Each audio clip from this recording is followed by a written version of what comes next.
Swastiastu. Assalamualaikum warahmatullahi wabarakatuh. Shalom, namo buddhaya, salam sejahtera untuk kita semua. Halo Sobat Siensa, daun pandan tertanam di halaman. Kalau berkenan, bolehkah kita kenalan? Perkenalkan, nama saya Nikutu Piliana Bawatari Adigai dari kelas 11 AKL 3 dan saya Niputo Takeri Putri dari kelas 10 AKL 1. Pada kali ini, kami berkesempatan untuk menyampaikan visi dan misi kami jika kami terpilih menjadi Ketua dan Wakil Ketua OSIS Masa Bakti 2024-2025.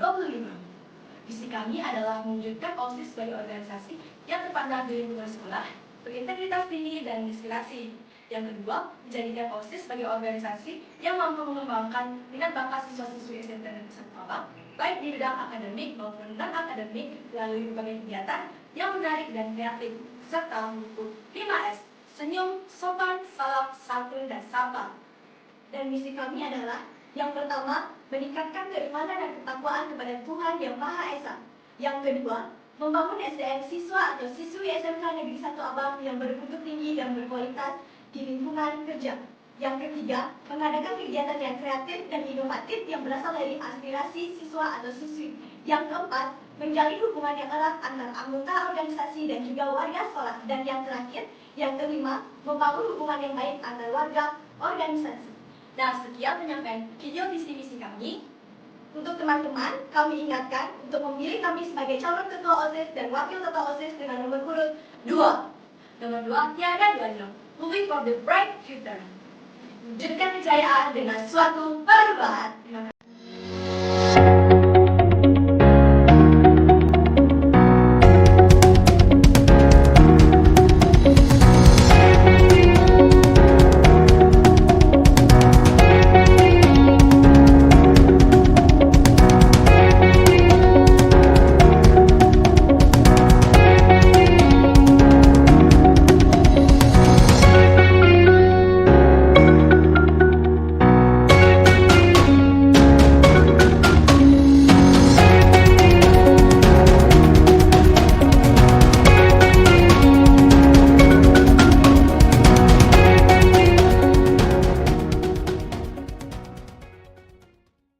Saudara-saudara sekalian, Prabowo Gibran memiliki rencana besar yang kita beri nama strategi transformasi bangsa.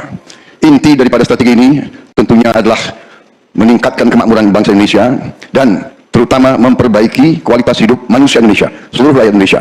Salah satu proyek strategis kita intinya adalah memberi makan bergizi untuk seluruh anak-anak Indonesia. Cita-cita kamu mau jadi apa? Pengen jadi polwan. Kenapa? Ingin mengangkat derajat orang tua ya kan pastinya. Terus juga polwan tuh kayak kelihatan tuh kayak keren, terus juga kayak berwibawa gitu. Jadi polwan. Jadi polwan. Kenapa pengen jadi polwan? Ya aku pengen bisa bela diri juga kan nanti lulus. Aku juga pengen Polisi. Kenapa polisi? Nggak tahu kenapa. Cita-cita kamu nanti mau jadi apa sih gedenya? Pramugari. Kenapa pramugari? Kayak onti aku tuh pramugari. Jadi dokter karena bisa nyembuhin orang yang sakit. Dokter, karena pengen aja nggak tahu kenapa. Kalau mau jadi TNI?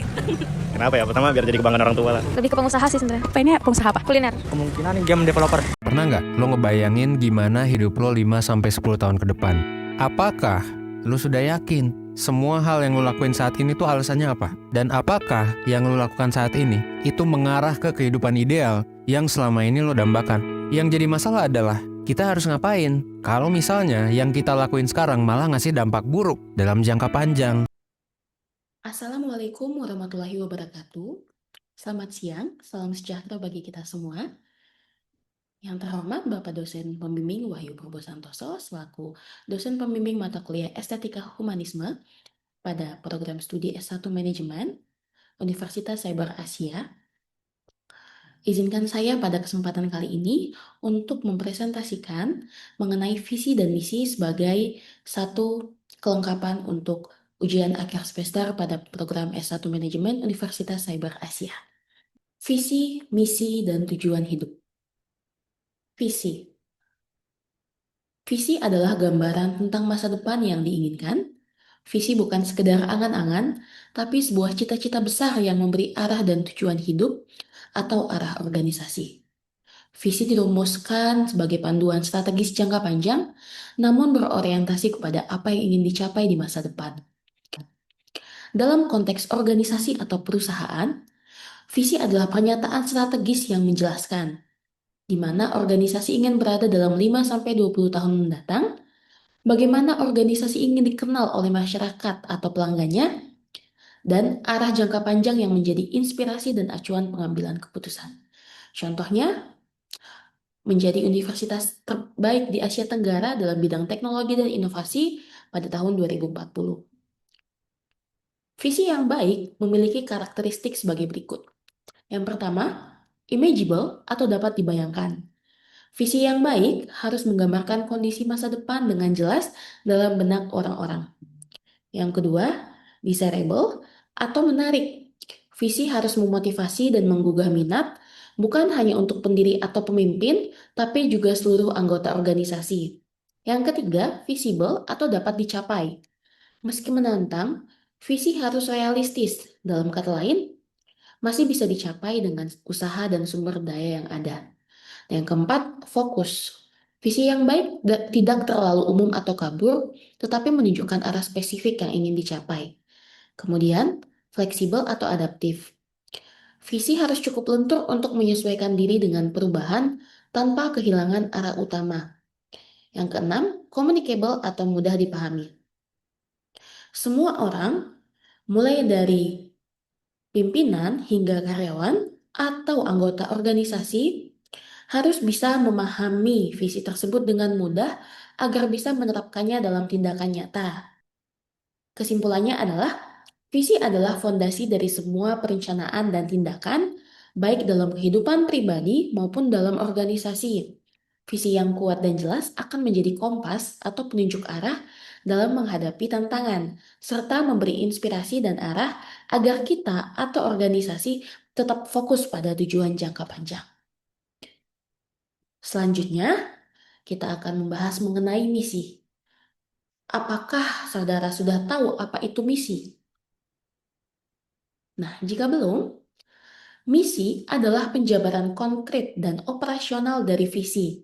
Jika visi menjawab apa yang ingin kita capai di masa depan, maka misi menjawab bagaimana cara kita mencapainya. Misi memuat langkah-langkah nyata, aktivitas utama, dan tujuan strategis yang dilaksanakan secara konsisten untuk mencapai visi.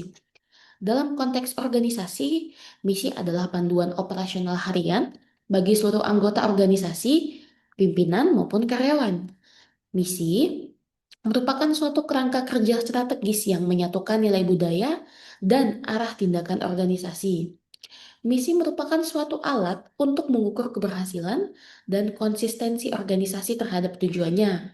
Contoh misi organisasi, misalnya, memberikan pendidikan berkualitas berbasis teknologi dengan pendekatan humanistik untuk menghasilkan lulusan yang unggul dan berdaya saing global. Nah, suatu misi itu memiliki isi-isi utama. Yang pertama, apa yang ingin dicapai?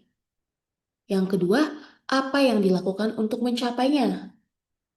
Ini mencakup kegiatan utama, produk, atau layanan yang diberikan. Yang ketiga, nilai-nilai yang mendasari tindakan, seperti integritas, pelayanan, inovasi, profesionalisme, dan lain-lain. Yang keempat, siapa yang dilayani? Apakah itu masyarakat, pelanggan, mitra bangsa, atau komunitas tertentu? Nah, visi ini memiliki beberapa fungsi. Fungsi misi adalah sebagai berikut. Yang pertama, menjabarkan visi. Misi menjadi perantara antara cita-cita besar atau visi dengan tindakan nyata. Yang kedua, menjadi panduan kerja. Misi membantu setiap bagian organisasi agar tetap bergerak ke arah yang sama. Yang ketiga, misi berguna untuk mengukur strategi. Misi membantu organisasi mengevaluasi apakah langkah-langkah yang diambil sesuai dengan arah dan tujuan yang telah ditetapkan. Yang keempat, misi menumbuhkan komitmen dan identitas. Dengan misi, terjadi diperkuatnya kesamaan pemahaman, identitas kolektif, dan semangat dalam organisasi antara pimpinan dan anggota karyawan lainnya. Nah, dari penjelasan di atas, dapat ditarik kesimpulan bahwa misi adalah jembatan antara visi dan tindakan nyata. Tanpa misi, visi hanya akan menjadi angan-angan. Misi membuat arah yang jelas bagi individu dan organisasi untuk bergerak, bertindak, dan berkembang menuju tujuan jangka panjang. Baik, pada Poin selanjutnya, kita akan membahas mengenai perbedaan visi dan misi. Nah, visi itu bersifat abstrak, ideal, dan berskala jangka panjang. Sedangkan misi bersifat operasional, konkret, dan berorientasi jangka pendek hingga menengah. Visi merupakan gambaran impian atau cita-cita besar yang ingin dicapai di masa depan, sedangkan misi itu adalah langkah-langkah nyata dan strategis yang ditempuh untuk mencapai visi tersebut. Visi menjawab pertanyaan what to be atau akan menjadi apa, sedangkan misi dia menjawab pertanyaan what to do atau apa yang harus dilakukan. Nah, selanjutnya visi dia memberikan arah dan inspirasi jangka panjang, sedangkan misi memberikan panduan praktis dalam aktivitas harian. Visi itu sulit diukur secara langsung, namun misi dapat diukur dan dievaluasi pencapaiannya. Selanjutnya, kita akan membahas mengenai tujuan hidup. Apakah saudara sudah memiliki tujuan hidup? Apakah saudara sudah memiliki cita-cita atau visi ke depannya? Atau saudara hanya menjalani hidup seadanya, membiarkan hidup berjalan seperti air yang mengalir? Atau saudara sudah memiliki langkah-langkah untuk mencapai tujuan hidup saudara? Atau bahkan saudara sudah mencapai tujuan hidupnya? Nah, dalam psikologi humanistik, purpose atau tujuan hidup itu bukan sekedar pencapaian materi, jabatan, atau prestasi, melainkan merupakan kebutuhan psikologis manusia untuk melakukan sesuatu yang bermakna baik bagi dirinya sendiri maupun orang lain. Tujuan hidup adalah alasan mengapa kita hidup dan arah kemana kita akan berjalan. Mengapa tujuan hidup itu penting? Yang pertama, tujuan hidup memberikan nilai dalam setiap tindakan kita. Dan yang kedua, tujuan hidup itu menjadi arah dan pemandu. Bagaimana cara agar kita dapat mencapai tujuan hidup? Yang pertama, kita harus membuat rencana bertahap. Yang kedua, kita tidak boleh terlalu ambisius dalam mencapai tujuan yang ingin kita capai.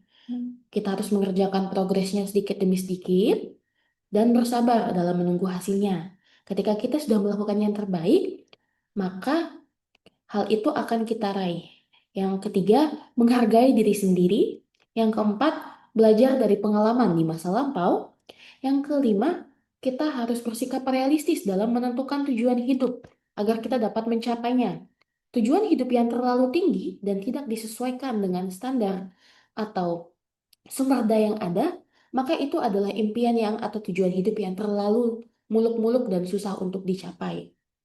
Yang terakhir, untuk mencapai tujuan hidup, kita harus membangun hubungan yang sehat dengan orang-orang yang mendukung.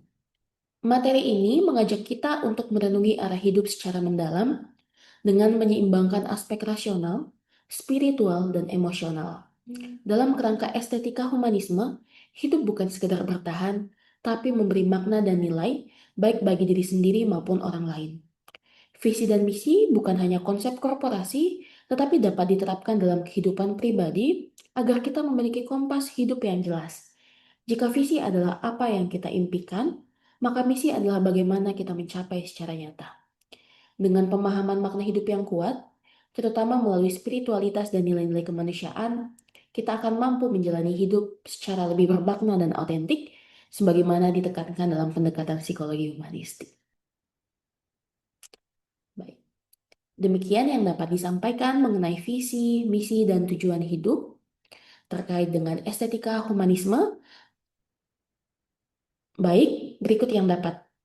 Sekian yang dapat saya sampaikan mengenai paparan mengenai visi dan misi serta tujuan hidup dalam mata kuliah estetika humanisme. Kiranya apa yang dapat saya sampaikan dapat menjadi ilmu dan pengetahuan bagi kita semua.